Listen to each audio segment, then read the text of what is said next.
నమస్తే. సాక్షి టీవీ ప్రేక్షకులకి ఉగాది శుభాకాంక్షలు.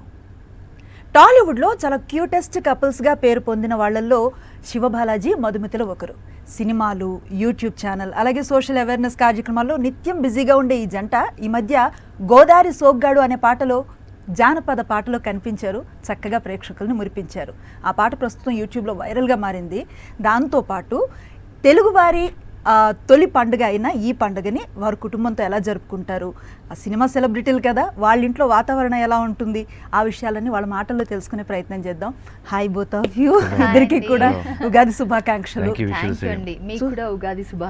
Thank you so much. చూస్తూ ఉంటే పండగ అంతా మీ భార్యాభర్తల మధ్య కనిపిస్తోంది. పసుపు కుంకుమ రంగుల్లో బ్రైట్ గా వెలిగిపోతున్నారు. జనరల్లీ మిమ్మల్ని ఎప్పుడు చూసినా పెయిర్ కలర్స్ లో చూస్తాం. ఈసారి ఇలా సెట్ చేశారు ఎందుకు? అంటే ట్రెండ్ మారుస్తున్నాం. ఆ ట్రెండ్ కొంచెం అలవాటు అయిపోయింది కదా, సో మళ్ళీ ఇప్పుడు కూడా చూడండి మై జరీ మ్యాచ్ అవుతున్నారు. ఈయన సమ్వేర్ కాంట్రడిక్షన్ ఉంది, at the same time contrast ఉండి మ్యాచింగ్. అవును. సో బాగుంది. మిమ్మల్ని ఇద్దరిని విడివిడిగా స్క్రీన్ ప్రెజెన్స్ లో చూసాం, అంటే సినిమాల్లోనూ ఇలా. కానీ ఇద్దరు ఒక పాటలో కలిసి కనిపించను, ఆ వెనకాల వాయిస్ బావా మానేసే అని చాలా చక్కగా అనిపించింది. నిజంగానే గోదావరి ప్రాంతాల్లో ఒక క్యూట్ కపుల్ ని చూసిన ఫీలింగ్ వచ్చింది. ఎక్కడ షూట్ చేశారు, ఎలా సాగింది ఈ ప్రయాణం?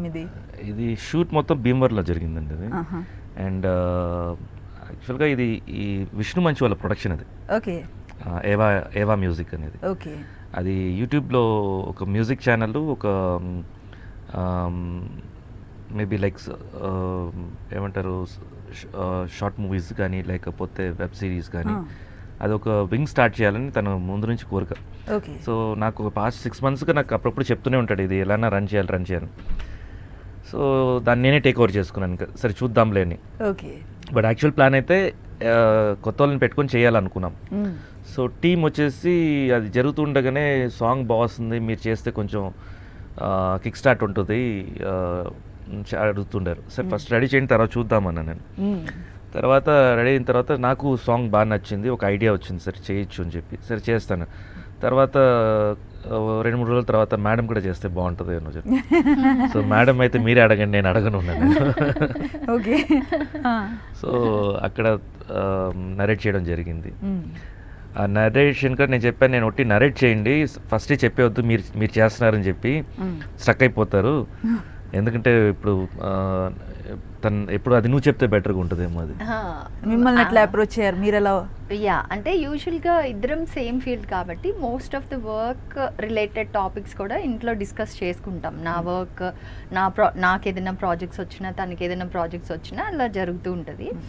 అండ్ వెన్ ఇలా విష్ణు మంచు ఇలా ప్లాన్ చేస్తున్నారు చాలా రోజుల నుంచి, తను ఇలా ఫోక్ సాంగ్స్ అన్నీ గ్యాదర్ చేసి దాన్ని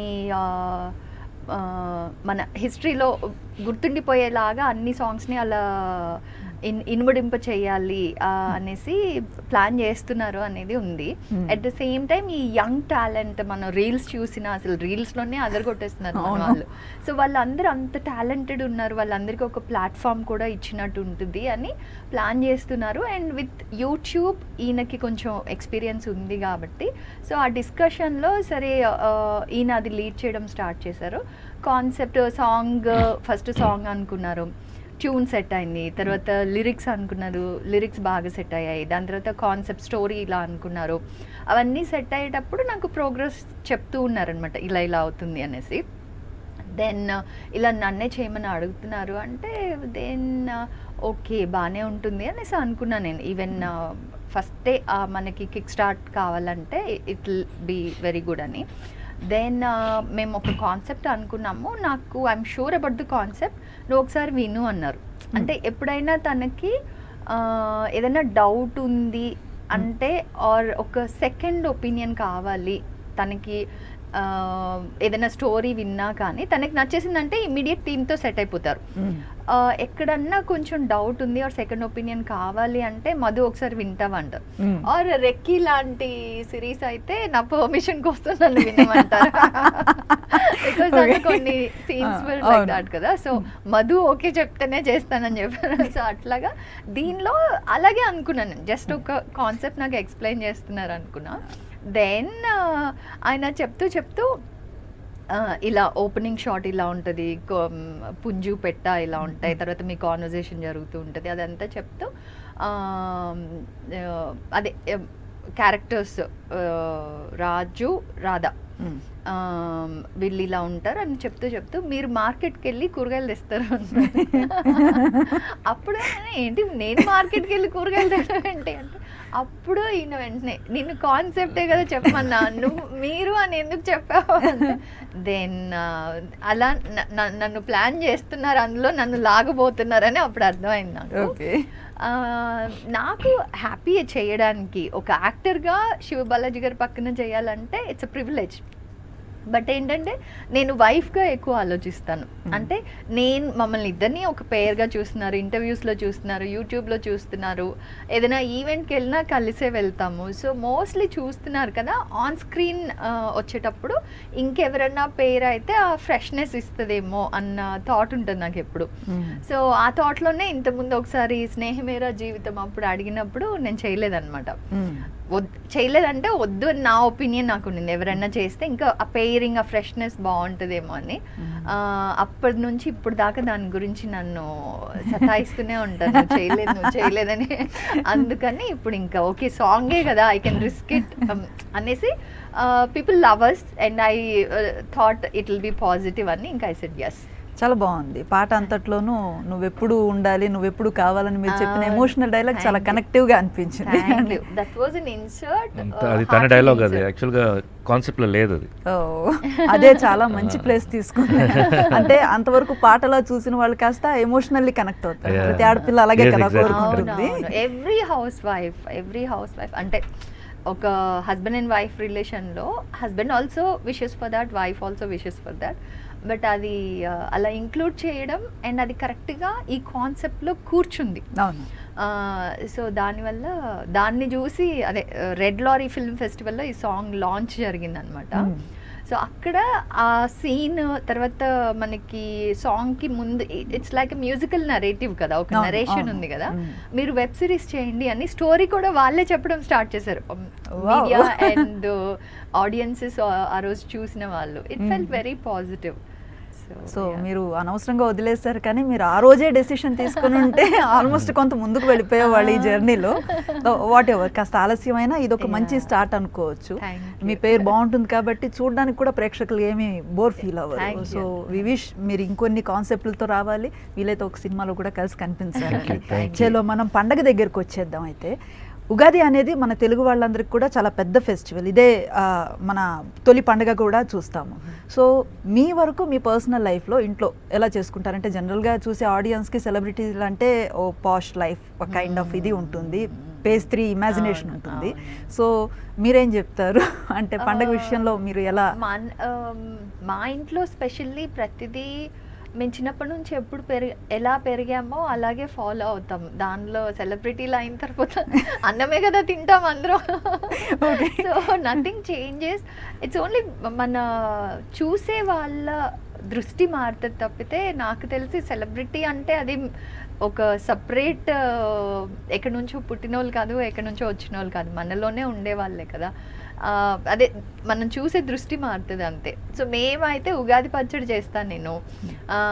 ఉగాది పచ్చడి అందరికి ఇస్తాను. ఫస్ట్ ఎవరికి ఏం టేస్ట్ వచ్చింది అని కనుక్కుంటాను. So that's the regular process. Puja చేసుకొని ఆ రోజు కొత్త బట్టలు వేసుకొని మనకి అది ఫస్ట్ పండగ కాబట్టి బాగా సెలబ్రేట్ చేసుకుంటాం. That's cool. సో ఫ్రెండ్స్ ఎవరినైనా పిలవటం, మీరు ఎవరింటికైనా వెళ్ళడం అది ఉంటుందా? ఎక్కడ పొద్దు నుంచి తనే బిజీగా ఉంటుంది. ఇంకా ఇక్కడ పూజలు అవన్నీ అయ్యేసరికి మధ్యాహ్నం అయిపోతుంది. మోస్ట్లీ అక్క వాళ్ళు రావడమో, అంటే రిలేటివ్స్ కొంతమంది రావడమో, మేము వెళ్ళడమో అలా జరుగుతుంటది. బట్ స్పెసిఫిక్ గా గ్యాదరింగ్ అయితే ఏం ప్లాన్ చేయలే ఉగాదికి ఇప్పటి వరకు. నాకు ఆ రోజు స్పెషల్ గ్యాదరింగ్ అనేది లేదు, జస్ట్ ఇంట్లో వరకు మాత్రమే. ఫస్ట్ ఆ పచ్చడి నుంచి స్టార్ట్ అవుతుంది, ఉగాది పచ్చడి నుంచి స్టార్ట్ అవుతుంది. అయితే శివబాలాజీ గారు మీరు చెప్పండి, మీ మిస్సెస్ చేసే ఉగాది పచ్చడి బాగుంటుందా, మీ మదర్ చేసే ఉగాది పచ్చడి బాగుండేదా? ఇదేం ఇవి కదా కావాలి, థంబ్నెయిల్స్ పడిపోతాయి. మేము కోరుకునేదే కంటెంట్ అసలు. యాక్చువల్గా చెప్పాలంటే నాకు గుర్తుండేది అమ్మమ్మ చేయటం గుర్తుంది నాకు. క్వశ్చన్ పేపర్ లో లేని ఆన్సర్లు చెప్తున్నాడండి safe answer but that is the truth. Okay, అమ్మమ్మ గారు చేసే పచ్చడి బాగుండేది. Yeah. తర్వాత మార్కులు ఎవరికి ఇస్తారు? తర్వాత మొదలంగా. అమ్మదైతే ఇది క్వశ్చన్ మారుదామండి, వెళ్ళిపోదాం. భయపడ్డారు. ఓకే, సో ఉగాదిలో ఈ పచ్చడి తిన్నాం అంటే షడ్రుచులతో ఉంటుంది, అది జీవితానికి అన్వయించుకోవాలని మన పెద్దలు చెప్తూ ఉంటారు. సో చాలామంది అది ఒక ఫెస్టివల్ చేసుకున్న ఫలహారంలానే ఫీల్ అవుతూ ఉంటాం కదా. మీ వరకు మీరు ఎలా డిఫైన్ చేస్తారు ఈ షడ్రుచుల కాన్సెప్ట్ని? యాక్చువల్గా ముందు అయితే జస్ట్ అదొక డిష్ లాగానే నాకు తెలుసు, అంటే దాని మీనింగ్స్ చెప్పలే. మధువే వచ్చేసి ఫస్ట్ ఏం టేస్ట్ వస్తుంది, ఎందుకు ఫస్ట్ టేస్ట్ రావాలని అడిగేవాడిని. అప్పుడే తను వచ్చేసి ఎక్స్ప్లెయిన్ చేసింది, ఒక్కొక్క దాని చేదుకు ఇలా ఉంటుంది, పులుపు ఉంటే ఇలా ఉంటుంది, తీపి ఉంటే ఇలా ఉంటుంది. సో ఫస్ట్ టేస్ట్ ఏంటి అని అడుగుతారు. నాకు వేసుకున్న టేస్ట్ అన్ని టేస్ట్ కనిపిస్తుంది. నేను కొంచెం ఇక్కడ మ్యానిపులేట్ చేస్తాడు నా డిష్ని. అంటే ఫస్ట్ ఆ సిరప్లో కొంచెం స్వీట్నెస్ వచ్చేలాగే చేస్తాను అనమాట. సో ఎవరు తిన్నా ఫస్ట్ స్వీట్ వస్తుంది, దాని తర్వాతే when you chew on. And నేను పెద్ద పెద్ద ముక్కలు వేయను, అండ్ మేమేంటంటే గ్లాస్లో అట్లా తాగం, జస్ట్ ఒక స్పూన్ పచ్చడి, అదే అలవాటు చిన్నప్పటి నుంచి.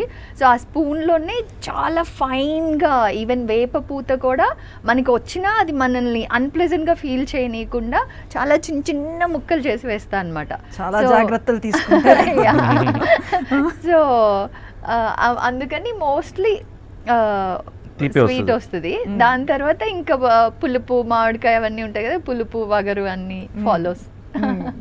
సో మీకు ఆ డిఫైన్ చేయడం అనేది తన నుంచి మీకు తెలిసి మధు నేర్పించింది. సో ఈ షడ్రుచుల్ని మనం డైలీ లైఫ్లో ఎట్లా బ్యాలెన్స్ చేసుకోవచ్చు, ఎలా యాప్ట్ చేసుకోవచ్చు అంటే ఏం చెప్తారు మీరు? పాజిటివిటీ. మనం ఎంత పాజిటివిటీ మనం ఫోకస్ పెట్టామంటే అదర్ థింగ్ అంతా ఇన్విజిబుల్గా ఉంటుంది మనకి. అండ్ ఇంకోటి కూడా మెయిన్ ఏంటంటే మనకి జనరల్గా వచ్చేసి మనం ప్రయత్నం చేసామంటే ఎవ్రీథింగ్ వస్తుంది. అంటే ఎడ్యుకేషన్ ఒకరు నేర్పించే వాళ్ళు ఉన్నారు, సొసైటీలో వర్క్ చేయడానికి చాలామంది ఆపర్చునిటీస్ ఉంటాయి, కానీ బీయింగ్ హ్యాపీ అనేది మన చేతిలోనే ఉంది, అది మాత్రం నేర్పిరు. సో అది నేర్చుకోవడం ప్రయత్నం చేయాలి. దీన్ని చెప్పడానికి కూడా ఎవరు లేరే, అది నేర్పించడానికి ఎవరు లేరు, అది మనమే నేర్చుకోవాలి అది. సో అది ఉంటే మాత్రం మనకి మిగతా థింగ్స్ అంతా, అంటే కంపారిజన్ చేసుకోము, అండ్ కంపారిజన్ చేసుకుంటే తర్వాత ఈర్ష్య వస్తుంది. సో ఇవన్నీ నెగిటివిటీస్ ఎక్కువ వస్తుంటాయి. సో ఫస్ట్ మనం హ్యాపీగా ఉండడానికి ప్రయత్నం చేసామంటే then these are things are eliminate అయిపోతాయి. ప్రజెంట్లో ఉండాలి, జస్ట్ పాజిటివ్గా వెళ్ళిపోవాలి. పాజిటివ్గా. అండ్ అన్ని షడ్రుచుల్లాగే మన జీవితంలో కూడా అన్నీ ఉండాలి. బాగుంది. సో మీరిద్దరూ కలిసి ప్రయాణం చేయక మునుపు, అంటే మీరు మీ లైఫ్లోకి రాకముందు విడివిడిగా మీకు గుర్తుండిపోయిన ఉగాది ఏది అంటే ఏం చెప్తారు? యాక్చువల్గా నేను చాలా కాలానికి ఎదురెళ్ళి ఆలోచిస్తున్నాను. ఎప్పుడో అక్కడ నుంచి నా డైరీ తీయాలి. మీరు సమాధానం మొదలు పెట్టాక నా ఉగాదిలో ఎక్కడ జరిగాయి ఆవిడ చెప్తూ ఉంటారు, మీరు వెళ్ళండి కాలానికి ఎదురెళ్ళి ఆలోచించండి. నాకైతే నేను యాక్చువల్గా చాలా చిన్నప్పుడే ఈ మెమరీస్ అండి. 6th క్లాస్ నుంచి హాస్టల్లో, 11th నుంచి away from home. So almost ఇంకా మళ్ళీ 11th అయిపోయి నేను ఇండస్ట్రీకి వచ్చినప్పుడు ఐ వాజ్ అగైన్ లైక్ ఆ ఫ్యామిలీలో మళ్ళీ ఉండడం అవన్నీ అనమాట. సో నాకు ఉగాది అంటే మంచిగా కొత్త బట్టలు వేసుకోవడం, ఉగాది పచ్చడి తినడం, అందరం ఫ్యామిలీ ఆ రోజు హాలిడే ఉంటుంది కాబట్టి షాపింగ్కి వెళ్ళడమో లేకపోతే బంధువుల ఇంటికి వెళ్ళడమో, ఇంట్లో పూజలు చేసుకోవడం, అన్నీ వండి తినడం, ఇదే గుర్తుంది. అపార్ట్ ఫ్రమ్ దట్ హైదరాబాద్లో ఉన్నప్పుడు నేను అన్న మాత్రం కొన్ని ఇయర్స్ మేము ఇద్దరమే ఉన్నాం అనమాట చదువుకునేటప్పుడు. సో అప్పుడు నేను పెద్దగా ఏం చేసేదాన్ని కాదు. So some years vent like that. Ugadi వచ్చినా ఏం వచ్చినా ఫస్ట్ ఆఫ్ ఆల్ నాకు ఏం చేయాలో ఎలా చేయాలో తెలీదు. సో పెళ్ళి తర్వాత ఇంక అన్ని ప్రతిదీ నేర్చుకుంటాం కదా, మనం ఇంక రెస్పాన్సిబుల్ కదా. అవును, అండ్ మన ఇంట్లో అందరికీ మనం నేర్పించాలి. సో అందుకని మనం నేర్చుకోవాలి కాబట్టి ఇంకా ఫస్ట్లో అమ్మకి ఫోన్ చేసి మా ఏం చేయాలని అడుగుతుండేదాన్ని. ఇప్పుడు నేర్చేసుకుని మొత్తం కొట్టిన పిండి అయిపోయింది. ఇప్పుడు మీ టర్మ్ వచ్చిందండి, ఏమైనా తటస్థించిందా? నేను పుట్టిన హాస్పిటల్ దాకా వెళ్ళానండి, ఎక్కడ కనిపించలేదు. ఓకే. బేసిక్ ఏంటంటే పుట్టి పెరిగింది చెన్నై. ఇది చెన్నైలో తమిళ్ న్యూ ఇయర్స్కే ఇంపార్టెన్స్ ఉంటుంది. ఉగాది అనేది మా ఇంట్లోనే చేసుకునేవాళ్ళం. ఆ ఇంట్లో కూడా అంటే వెరీ స్పెషల్ అనేది ఉండేది కదా, అంటే మన ఇక్కడ ఆంధ్రాలో చేసే స్పెషల్ ఉండేది కదా, హాలిడే ఉండేది కాదు. హాలిడే మనకి అయిపోయిన తర్వాత 15 days కి ఎప్పుడు ఏప్రిల్ 14th వాళ్ళది. ఏప్రిల్ 14th పుత్తాండు అని ఎవ్రీ ఇయర్ ఏప్రిల్ 14th చేస్తారు వాళ్ళు. పుత్తాండు అంటే new year, Tamil new year. So దానికి లీవ్ ఉండేది కానీ తెలుగుకి అంత ప్రిఫరెన్స్ ఉండేది కాదు. సో ఉగాది పచ్చడి మాత్రం ఉండేది కానీ బట్ మిగతా యాక్టివిటీస్ ఒక సెలబ్రేషన్ లాగా అయితే లేదు. ఇక్కడ హైదరాబాద్ వచ్చిన తర్వాతనే అది స్పెషల్గా అయింది. సో ఈ మధ్య మీరు చాలా బిజీగా కనిపిస్తున్నారు, ఒకవైపు సినిమా షూటింగ్లు, మరోవైపు ఈ మా అసోసియేషన్ బాధ్యతలు. ఎలా బ్యాలెన్స్ చేయగలుగుతున్నారు? ఫ్యామిలీకి టైం ఎలా తీయగలుగుతున్నారు? లేదు, కంప్లీట్ నా టైం అయితే ఫ్యామిలీకే, అవన్నీ ఎక్స్ట్రా. బట్ ఎలా మేనేజ్ చేస్తున్నాము అంటే ఆల్రెడీ ఇప్పుడు నాకు తెలిసి నేను 5th yearలో ఉన్నాను నా సర్వీస్. సో ఫస్ట్ ఇయర్ మాత్రమే నేను నేర్చుకుంది, దాని తర్వాత ఇంప్రూవైజ్ చేసి తర్వాత ఎప్పుడు విష్ణు మంచు విష్ణు మేమందరూ కమిటీలో వచ్చాము. ద ఫస్ట్ థింగ్ వచ్చేసి నేను విష్ణుకి చెప్పింది ఏంటంటే మొత్తం ఆటోమైజ్ చేసేయాలి మనం, ఎందుకంటే పాత సెటప్ ఉండింది మాకు. 30 years బ్యాక్ ఏం సిస్టమ్ ఉండిందో ఆ సిస్టమే ఫాలో అవుతున్నాం మేము. Even money transaction QR code కూడా లేదు, సేమ్ డీడీలు ఇవే ఉండింది అనమాట. సో ఇవన్నీ టైం వేస్ట్ అన్నీ చెప్పేసి మొత్తం ఎవ్రీథింగ్ వాస్ మొత్తం even the documents were digitalized, traceability accountability పెట్టేసాము. తర్వాత ఎవ్రీథింగ్ ఇస్ ఏం చెప్పేది ట్రాన్సాక్షన్స్ అంతా వచ్చేసి క్యూఆర్ కోడ్స్లో వెళ్ళిపోతున్నాయి. So everything is automize. నాకు వచ్చి ఇప్పుడు జస్ట్ ఫోన్ కాల్ అన్నీ అయిపోతాయి. నేను ఏమైనా సైన్ చేయాలన్నా కూడా ఎవరైనా వచ్చినా కూడా ఎవ్రీథింగ్ ఇప్పటి వరకు మొత్తం మాన్యువల్ గా జరిగేది. సో మనకి ఏదైనా ఒకటి కావాలంటే అప్పుడు ఎవరు వర్క్ చేశారని ఆ పర్సన్కి కాంటాక్ట్ వెళ్ళి వాళ్ళకి గుర్తుండి వాళ్ళు చెప్తే we are able to retrieve the data or anything అనమాట. బట్ ఇప్పుడు అలా కాదు, everything is digitalized and available. So ఇది అంతా చేసిన కారణంగా నెక్స్ట్ టైం వచ్చే వాళ్ళకి పని ఈజీ అవుతుంది, పని ఈజీగా అవుతుంది. బట్ ఇది ఏం పని తెలుసుకోవడానికి వాళ్ళు కొంచెం నేర్చుకోవాలి, టైం పడుతుంది. అవును. సో ఇప్పుడు ఏఐ సీజన్ నడుస్తోంది కదా, అన్నింట్లోనూ ఏఐ హెల్ప్ తీసుకొని ముందుకు వెళ్తున్నారు. మీ యూట్యూబ్ కంటెంట్ కానివ్వండి, లేదా ఇప్పుడు వస్తున్న ఈ కాన్సెప్ట్ సాంగ్స్ కానివ్వండి, వీటికి మిమ్మల్ని మీరు ఎలా అప్గ్రేడ్ చేసుకుంటున్నారు దీని నుంచి? ఏలైతే ఇప్పుడు దాకా నేను ఒకటి లెటర్ డ్రాఫ్టింగ్ తప్ప ఈ టెక్నికల్ దీంట్లో ఎప్పుడు మేము ఇచ్చేయలేదు. బట్ నేను విన్నాను, చూశాను కూడా ఈ సాంగ్స్ డెవలప్ అవ్వడం కానీ, జస్ట్ లిరిక్స్ వేస్తే ఏ సాంగ్ ఎలా కావాలి, ఏం ఇన్స్ట్రుమెంట్స్ వేస్తే దాన్ని కన్వర్ట్ అయ్యి సెకండ్స్లో వచ్చేస్తున్నాయి. బట్ ఎంత వచ్చినా కూడా ఒక ఫీల్ అనేది ఉంది కదా, ఆ ఫీల్ వచ్చేసి హ్యూమన్ టచ్ ఉంటేనే దొరుకుతుంది. ఎగ్జాక్ట్లీ. మీరు ఏ వీడియోస్ అయినా చూడండి, మేబీ ఇప్పుడు నేను ఛాలెంజ్ చేశారంటే ఎవరైనా చేసి చూపిస్తారేమో, కళ్ళల్లో you can make out any footage of AI. మీరు ఐస్ని కీన్గా అబ్జర్వ్ చేశారంటే దానిలో ఎక్స్ప్రెషనే ఉండదు. ఫేస్ మొత్తం నవ్వడం, ఏడవడం ఇవన్నీ క్రియేట్ చేయొచ్చు, కానీ ఎక్స్ప్రెషన్, దట్ హ్యూమన్ టచ్ ఉండదు. సో అది హ్యూమన్సే ఇవ్వగలరు. We should take AI as aid, అంటే ఒక సపోర్ట్ లాగా తీసుకోవాలి, కానీ అది లీడ్ చేసి మనం ఇన్ఫీరియర్గా ఎప్పుడు అవ్వకూడదు. అంటే మనకి రోబో వీటిల్లో చూపించినట్టు అవి డామినేట్ చేశాయంటే మనం చాలా కష్టపడాలి మళ్ళీ రీగైన్ చేయడానికి. ఎప్పుడు అది ఒక ఎయిడ్గా, ఒక సపోర్ట్ సిస్టమ్గానే పెట్టుకోవాలి దాన్ని. ఎగ్జాక్ట్లీ. నేను మాట్లాడుకున్నాం కాబట్టి భక్త కన్నప్ప గురించి కూడా ఓ మాట చెబితే, దాంట్లో మీ పాత్ర ఎలా ఉంది, ఎక్కడి వరకు ఉంది, అది ఎలా ఉండబోతుంది? కన్నప్పలో యాక్చువల్గా చెప్పాలంటే నా క్యారెక్టరు మోహన్ బాబు గారు ఇంట్రడ్యూస్ చేసింది నన్ను. ఓకే. ఆయన వచ్చేసి నువ్వు సినిమాలు చేయాలి అని చెప్పేసి చెప్తూ ఏదో క్యారెక్టర్స్ చూస్తుంటే విష్ణు క్రియేటెడ్ అనమాట. ఇది పేరేంటి, శాస్త్రి, కుమారదేవ శాస్త్రి నా పేరు, మహాదేవ శాస్త్రి. మహాదేవ శాస్త్రికి కొడుగ్గా ఒక క్యారెక్టర్ క్రియేట్ చేశారు. అది సో అలా నా క్యారెక్టర్ వచ్చింది. సో మోహన్ బాబు సార్ ఉండే దీంట్లో సీన్స్లో అంతా నేను ఉంటాను నేను. ఓకే. త్రూ అవుట్ చాలా మంది ఈగర్గా వెయిట్ చేస్తున్న ప్రాజెక్ట్ యాక్చువల్లీ. అంటే ఒక భక్త కన్నప్పని మనం చూస్తున్నాము కాబట్టి కొంత కంపారిజన్ ఉంది, కొంత ఎక్స్పెక్టేషన్ లేదు ఉంది. అసలు టోటల్గా మీరు ఎక్స్పెక్టేషన్స్ కంటే ఇట్ విల్ సాటిస్ఫై. ఆహా. అంత బాగుంది. యాక్చువల్గా ఇప్పుడు చూసామంటే సోషల్ మీడియాలో కూడా విత్ నో ఎక్స్పెక్టేషన్స్ మళ్ళీ గ్రాఫ్ పెరిగింది. అవును. అండ్ ఒక్కొక్క సాంగ్స్ రిలీజ్ అయ్యే కొద్దీ కొంతమంది సర్ప్రైజ్ కూడా అయ్యారు.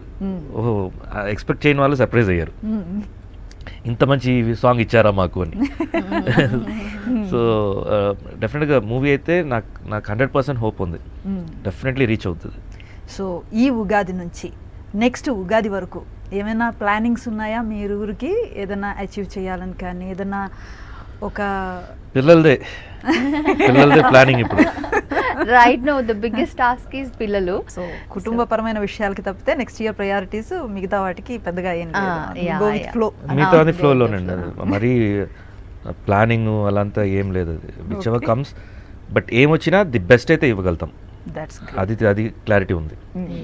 సో మేము కూడా మిమ్మల్ని విష్ చేస్తున్నాం. ఈ ఉగాది తర్వాత వచ్చే ఉగాదిలోపు మీరు ఊహించినవి, మీరు అనుకున్న వాటికన్నా ఉత్తమమైన ఫలితాలు వచ్చేవి అన్నీ మీరు చెయ్యాలి. వాటి వల్ల ప్రేక్షకుల నుంచి మీకు మంచి బ్లెస్సింగ్స్ రావాలి, మీ ప్రయాణం సునాయాసంగా ఉండాలని మేము కూడా మనస్ఫూర్తిగా కోరుకుంటున్నాం. Wish you all the success. Thank you so much. Once again Ugadi శుభాకాంక్షలు. Thank you so much and wish you good luck. Thank you so much.